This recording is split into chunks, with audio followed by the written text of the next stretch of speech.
Milhares de canções, milhões de discos vendidos e de espectadores em delírio ao longo de 59 anos de carreira musical. Se a vida do meu convidado de hoje fosse contada em números, era um livro de somar. De somar elogios, mas também de somar polémicas. De somar aplausos, mas também de somar críticas. De somar discos de ouro e de platina, mas também de anticorpos e invejas. José Cid não é uma celebridade, é um mito. As palavras são do próprio. E nos próximos 30 minutos vamos perceber porquê a história de um monárquico coroado rei da música portuguesa. José Cid, ainda bem que vieste a este programa. Muito obrigado, ainda bem que me convidaste. Sempre quiseste ser músico, mas és um autodidata, nunca estudaste uma nota. Efetivamente, o meu projeto de vida foi tocar e cantar desde miúdo. Eu lembro-me, outro dia, de repente, lembrei-me que eu era muito pequenico. As minhas irmãs eram 10 anos mais velhas que eu, portanto, imagina que eu tinha 4 ou 5 anos e as minhas irmãs tinham 14 e 15. E elas tratavam-me por menino. Então, e o menino o que é que quer ser? Eu dizia, eu quero cantar na rádio. E elas, mas isso não pode ser. Eu vivia no Ribatejo, numa província, lá numa terra do Ribatejo. Isso não pode ser, os meninos não cantam na rádio. Mas é o que eu gosto, é de ouvir a rádio e cantar. Mas o que é que te fascinava? Era o facto de ouvir canções e a minha musicalidade, a minha sensibilidade, me atrair exatamente para aquilo que era essencialmente a minha essência e aquilo que depois mais tarde foi o meu projeto de vida e é o meu projeto de vida. Se tivesse tido alguma formação musical, sentes que o teu caminho teria sido diferente? Mas eu tive uma grande formação musical, não clássica. Em pequenito, a minha mãe levava-me na caminhonete da carreira 3 vezes por semana a aulas em Santarém, que era a cidade mais perto. Houve lá, era uma altura em que as caminhonetes de carreira iam com cabras e galinhas lá em cima no Tejadilho. Horas, para fazer aqueles 25 km, pelo menos uma horita era tiricado. E eu lembro que eu tinha aulas de piano com uma professora que era muito conhecida em Santarém, ainda me lembro dela, a doutora Georgina Perdigão. E ela sentava-me ao piano e começava a pôr as pautas e aquelas coisas que são quase matemática para mim. Ainda hoje? E eu pedia à mãe, pede à senhora doutora, à senhora professora, para tocar ela a música. E a professora tocava. E logo a seguir, eu sentava-me ao piano e tocava. De ouvido? De ouvido. Ao que a professora ficava precisamente de boca aberta com o que estava a passar e dizia à minha mãe, isto nunca me aconteceu, este miúdo é um menino prodígio. Ora bem. Já lá vamos ao menino prodígio. Está bem. Pois, o problema é que eu escrevi, 60 anos depois, uma canção que tem a ver com essas histórias. Não só a professora de piano, como os amigos dos meus pais que diziam, mas como é que é possível, este miúdo tem 4 ou 5 anos, já canta música, já toca piano, quem é que o ensinou? Ninguém. É assim, há pessoas que nascem com jeito para pintar, com jeito para jornalismo, com jeito para jogar futebol, com jeito para cantar, como a Cátia Aveiro. Sim, claro. E depois há gente que nasce para compor canções e interpretar as suas próprias canções, como é o caso de um Jorge Palma, como é o caso de um Sérgio Godinho, ou de um Vitorino, ou de um Zeca Afonso, percebes? E humildemente a minha pessoa também é assim, a vida é assim. Sempre foste atinadinho, ouvia dizeres, a mãe diz à senhora professora, sempre foste assim muito atinadinho? Eu era muito chorão. Muito chorão. Mas era dos meus hoje 3 irmãos. Hoje não muito. Não, chorão não. Sou capaz de fazer chorar. Mas eu já chorei demais. Aliás, eu já não tenho lágrimas, sabes o quê? Já secaste? Já sequei. Mas, efetivamente, dos 3 irmãos, eu tinha 2 irmãs, eu era o mais bonzinho dos 3. Bem comportado, bonzinho no sentido bem comportado. Era o mais bonzito, era bom miudito. Por exemplo, eu lembro-me que eu não brincava com os meninos finos lá da terra, com os filhos dos médicos, todas as pessoas. Inclusive havia na minha terra os filhos do antigo, nessa altura, presidente da Assembleia Nacional, o engenheiro Carlos Amaral Neto. Eu não brincava com os meninos finos da terra, eu brincava com os miúdos da minha rua. E brincava mesmo, eram os miúdos que me divertiam muito mais do que os outros meninos que eram finos, eram um bocadinho chatos. Então eu brincava com esses miúdos e sabia que se eles caíssem, nós tínhamos um tanque onde tomávamos banho, e sabia que se eles caíssem para o tanque, a minha mãe logo arranjava uma roupa para vestir esses miúdos para eles levarem para casa. Então o que é que eu fazia? Eu tirava-os para dentro do tanque e dizia, oh mãe, agora temos que ir buscar roupa para estes meninos dessa minha roupa. Para... Eras muito bonzinho. Era bonzito. Eu era bonzito quando era miudito, mas chorão. Mas tiveste uma educação católica, conservadora? Tive católica, mas, por exemplo, a minha ida para um colégio de jesuítas durante 4 ou 5 anos, que passei... o que eu mais me lembro do colégio de jesuítas onde eu estava, que era a 300 e tal quilómetros da Chamusca, em Santo Tirso, no norte, eu demorava as 8 horas para ir. O que eu mais me lembro era o frio que eu passei. A diferença climatérica que há entre uma vila no Ribatejo e uma vila no Minho, particularmente no inverno, e depois que ganhava os prémios de canto coral todos os anos no Colégio de Santo Tirso. Ganhava sempre o primeiro prémio Portanto, de canto foi aí coral. que o teu ego começou a ser amaciado, O digamos meu assim. alter ego, talvez. O teu meu alter ego. O meu ego é uma coisa que eu acho feia e procuro combater. O meu alter ego é quase o inevitável, sabes? Deixa fluir. Não há artista sem um alter ego. Não, deixa fluir, deixa andar, logo se vê. Mas deixa-me voltar aí ao Colégio dos Diz-me lá. Jesuítas, onde eu sei que tu tiveste um colega Célebre? particularmente conhecido. Ui, de que maneira. Que é quase como tu, não é uma celebridade, é um mito. É. Queres dizer aos nossos espectadores? Era o Jorge Pinto da Costa. Ele estava nessa altura um ano adiantado, porque ele é um pouco mais velho que eu. Ele parece, aliás, muito mais velho que eu nesta altura do campeonato.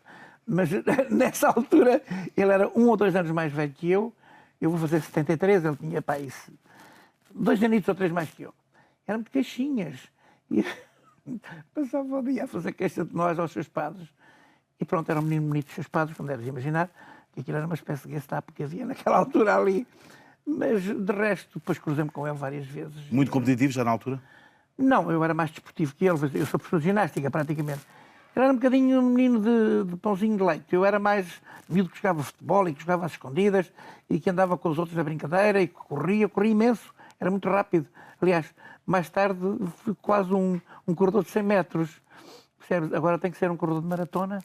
E ele próprio, ele sim, é um maratonista. Ele? E ele Pinto da Costa. Ele é capaz de ser, mas com as tramazonadas que ele já teve de coração, não deve ir muito longe.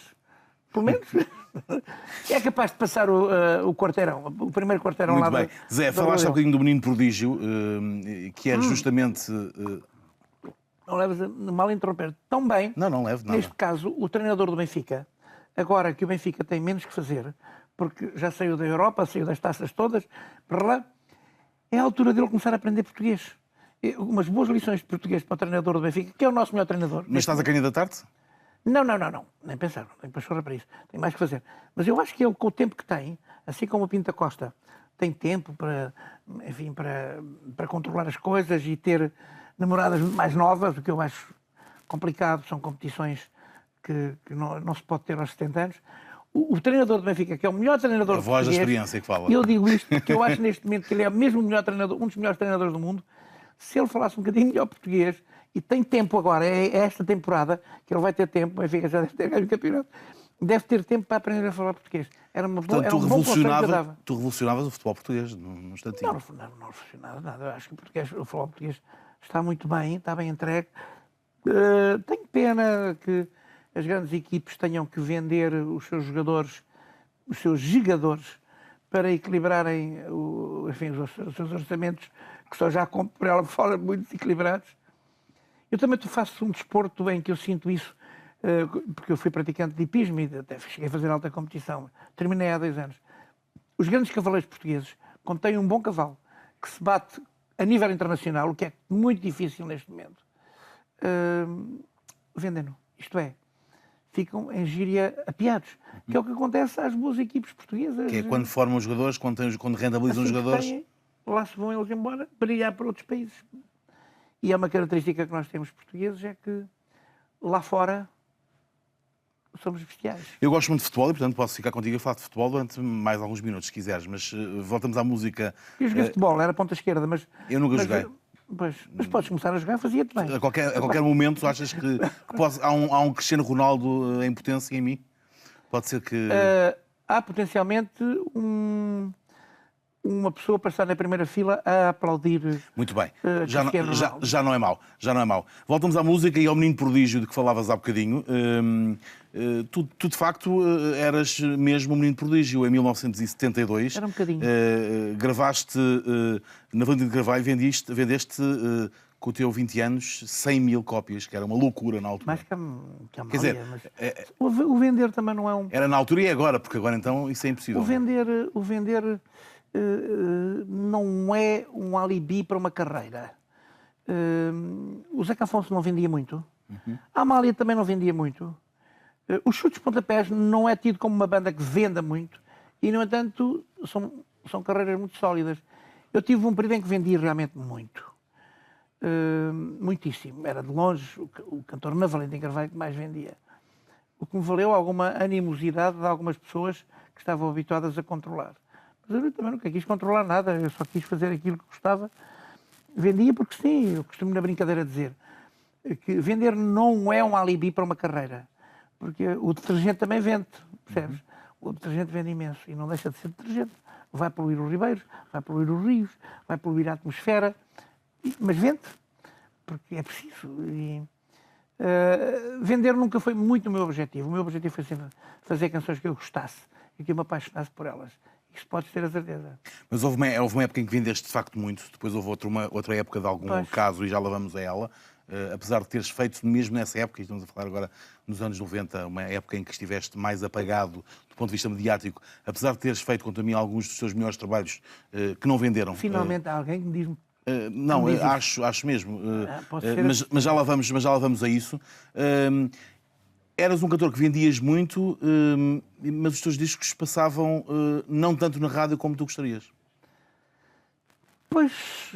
Nem hoje. E hoje vão bastante de vez em quando. Eu tive durante muitos anos um braço de ferro com a rádio. Não aceitei muito a ideia de rádios controladas por playlist, em que os próprios radialistas não têm direito a ter uma iniciativa e a ter uma opinião. Passam o que lhes é mandado. Dentro daquilo que lhes é destinado, passam aquilo que têm que passar. E eles não têm mais nada do que passar as canções, alguns arranjarem umas larachas lá pelo meio para... o nome dos cantores quase que nunca se diz, mas também há alguns cantores que se percebe perfeitamente quem são, outros não. O nome dos autores, que é o mais importante numa canção, é quem a escreve. E quem escreve o poema, quem escreve a música, está fora de questão isso. Não faz parte de um biombo. E eu acho que a rádio nesse aspecto perdeu muito, isto é, perdeu personalidade, perdeu critério, perdeu aquilo que se chama a grife de cada um dos radialistas. Portanto, não valeu de nada aquele teu número de pôr-se despido só com o LP à frente. Valeu. Tens aí um sofá. Mas não tem cá o disco. É verdade. Pois.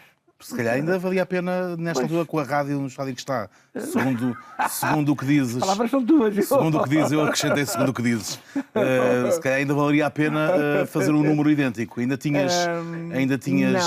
Não. Já não tinhas. É assim, eu tinha, porque essas coisas não se perdem, são de nascença. Eu ia perguntar se tinhas vontade e coragem, não era mais nada. Tenho muito mais barriga, estou muito mais inestético. E quando eu fiz aquela foto, o que foi engraçado é que as pessoas nem quiseram saber o motivo que eu estava ali a bater-me por uma causa e que causa era. Quando John Lennon se despiu com aquela horrorosa da Yoko Ono ao lado, também ninguém sabia, só queriam saber se ele era fisicamente dotado ou não. E não era nada riba de género, coitadinho. E a Yoko Ono era uma medonha, não era? Era uma mulher que eu não deixava dormir na minha cama, de certeza.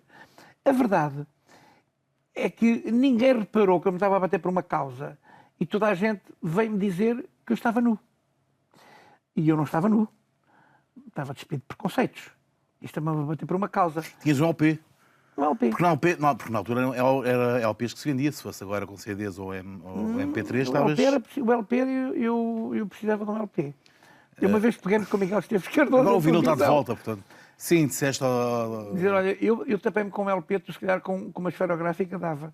O que foi uma bronca medalha. Muito bem. Depois o país mediático... Depois o país mediático esqueceu-se de ti. Porquê que te esqueceu de ti nos anos 90? Porque é normal, as pessoas não são eternas, as coisas são cíclicas. E eu também não estava muito interessado em grande protagonismo. Mas tu voltaste a cantar, continuaste a cantar, não te fechaste em casa, continuaste a compor, compuseste excelentes trabalhos, alguns dos teus melhores trabalhos são dessa época, desse ocaso mediático. Porquê essa... Não sei, aconteceu. Há tantas pessoas que fazem obras de arte e... Há tanta gente que escreve e que compõe e que faz obras-primas e passam despercebidas. Depois vêm as primas dos mestres de obras e passam completamente mediáticas. É o que tu fazes? São obras-primas?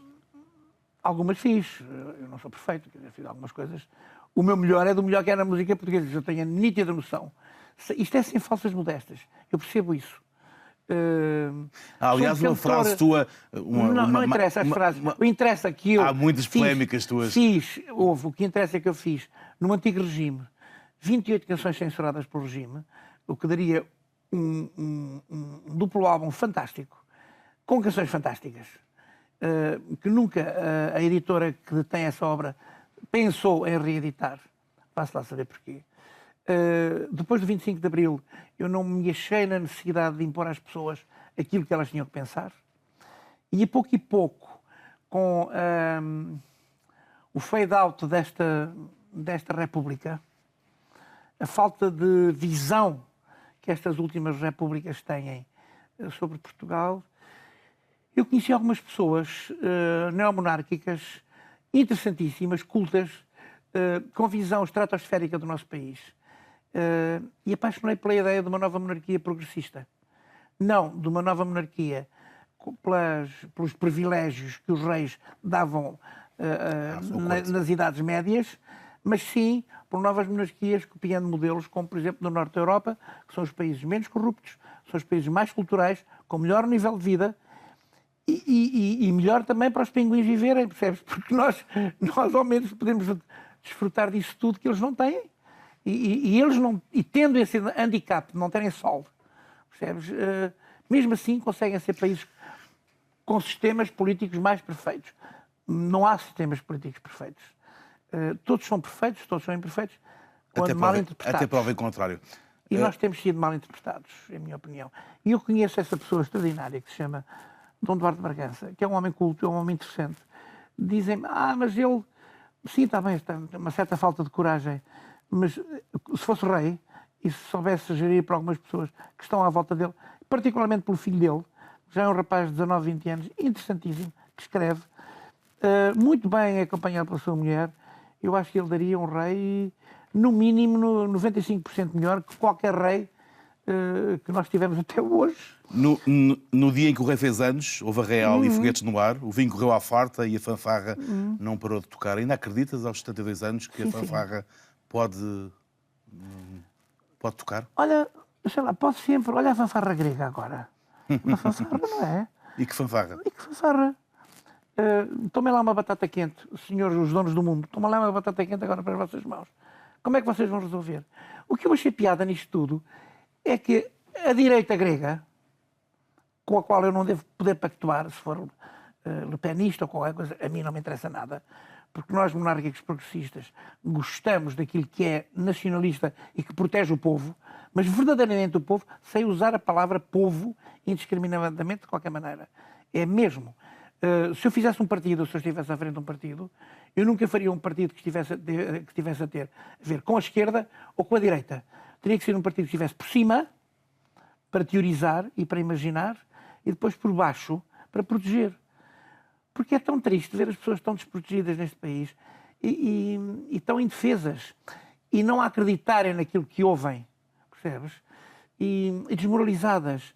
Num país que é o melhor país do mundo. Nós somos o melhor país do mundo. Muito bem, deixa-me voltar à República da Música. Tu és um dos melhores apresentadores do mundo. Deixa-me... Digo-te eu, como alguns colegas teus, não te esqueças do que ia dizer, como alguns colegas teus, que são pessoas interessantíssimas, que estão por trás de um ecrã, por trás de um microfone a apresentar ou a falar, são pessoas do melhor que há no mundo. Percebes? Eu digo isto porque a minha mulher é jornalista, durante muitos anos na Austrália foi jornalista de topo, e diz, Portugal tem realmente jornalistas e radialistas e apresentadores de televisão, alguns deles brutais, com imensa capacidade e ao melhor nível mundial. É pena as pessoas não serem aproveitadas e muitas vezes serem subestimadas. Muito bem, vamos aproveitar os 10 minutos que temos pela frente para falarmos. É verdade, isto é limitado. Então a partir de agora ainda bem que partiste, não é? Ainda bem que partiste.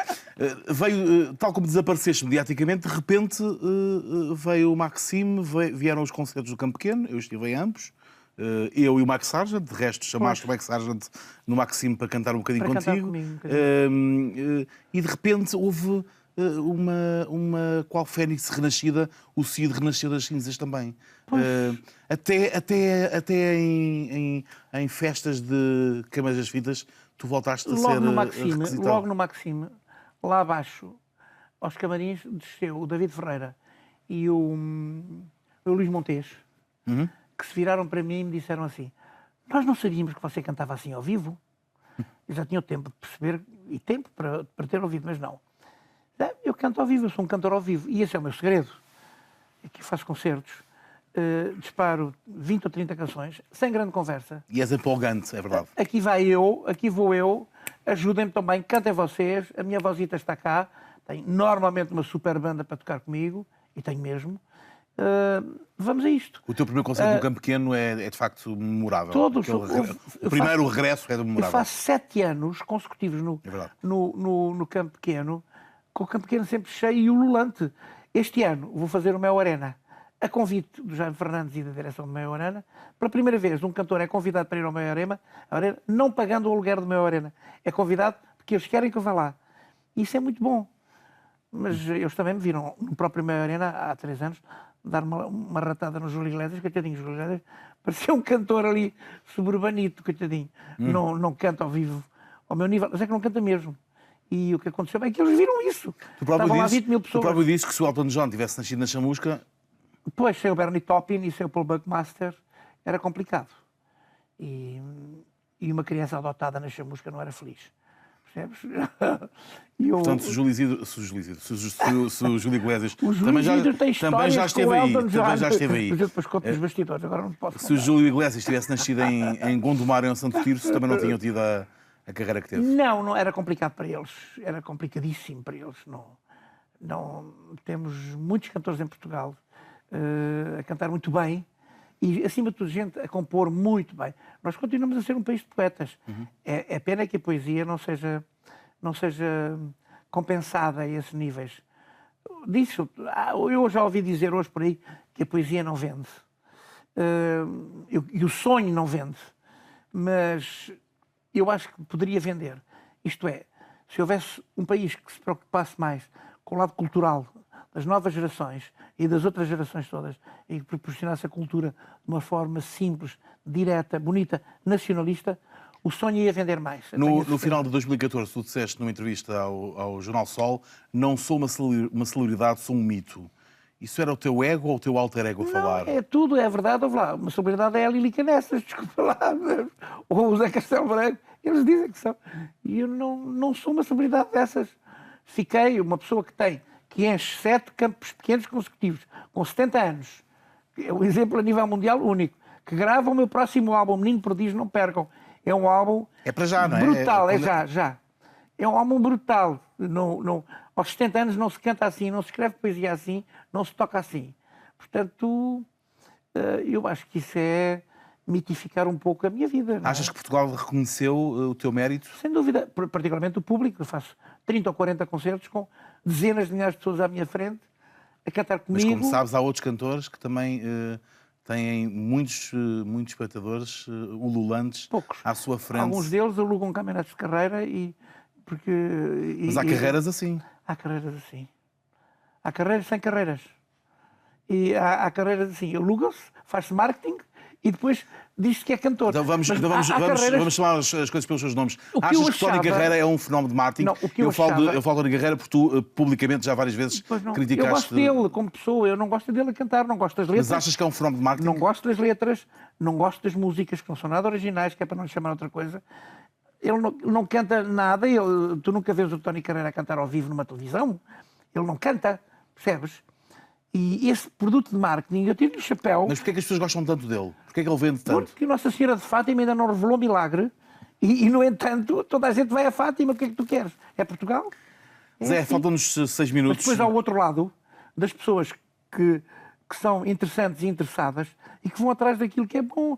Eu estive este ano no Algarve com o Jorge Palma, o castelo de Faro cheio e o Jorge Palma a cantar lindamente e as pessoas adoraram, convidam para cantar um tema com ele.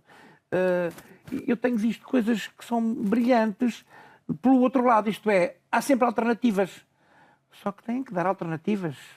Os pelouros da cultura das câmaras têm que dar alternativas às pessoas. Já dobraste os 70 anos, uma vida cheia, amaste as mulheres que quiseste amar, bebeste os copos que quiseste beber.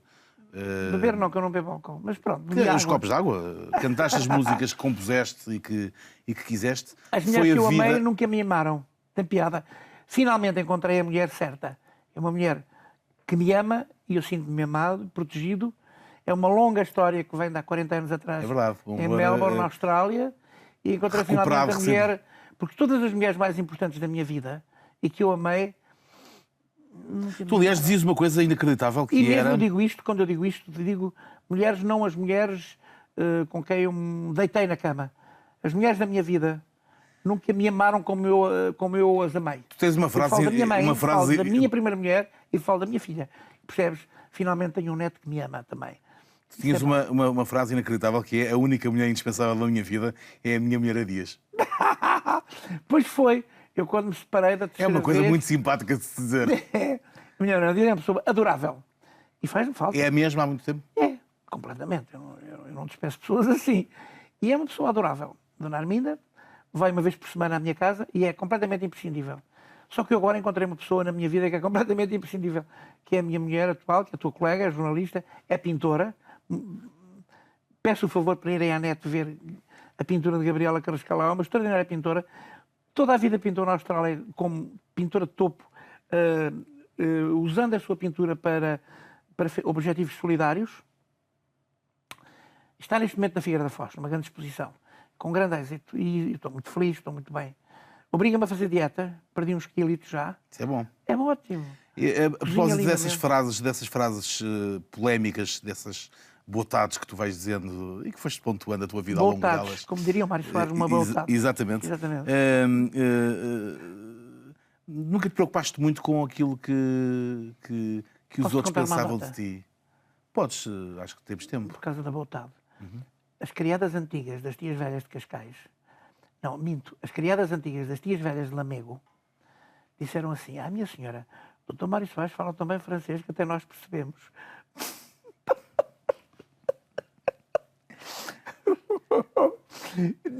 Diz-me lá, o que é que tu ias a dizer? Perguntei-te se nunca te preocupaste muito com a imagem que as pessoas têm de ti.